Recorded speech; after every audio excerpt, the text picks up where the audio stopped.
এই ছেলে তোমাকে বলছি, এই ছেলে তোমাকে বলছি, তুমি খুব সতেজ ব্রেনের ছেলে, মাস্টার ডিগ্রি পাস করে গ্রামের বাড়িতে গেছো।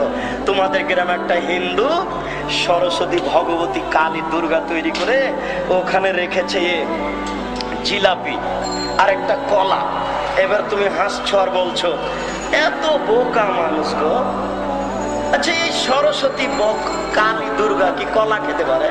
হিন্দুরা কত বোকা, কি ব্যাপার, এখানে কলা জিলাপি রেখেছে। এই ছেলে তোমাকে বলছি, তুমি সাবধান থেকো।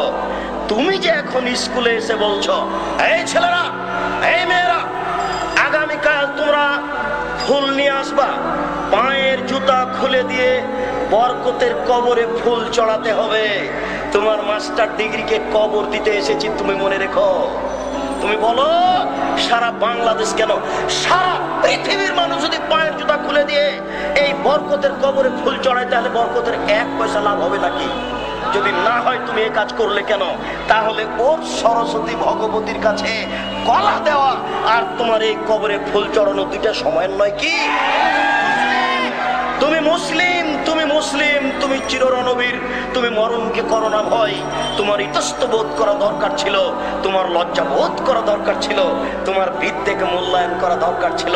তুমি বেশি না পারলে তুমি ঘুরে দাঁড়াতে, ছি ছি এ কাজকে করে এ বলে তুমি ঘুরে দাঁড়াও।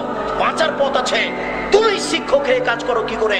সারা পৃথিবীর মানুষ যদি পায়ের জুতা খুলে দিয়ে ফুল চড়াই, বরকতের 1 পয়সা উপকার করতে পারবে না। যদি সেই দিন তুমি বলতে, এই ছেলেরা শোনো, তারা জীবন দিয়েছে, তারা রক্ত দিয়েছে, তোমরা একটু তার জন্য ক্ষমা চাও।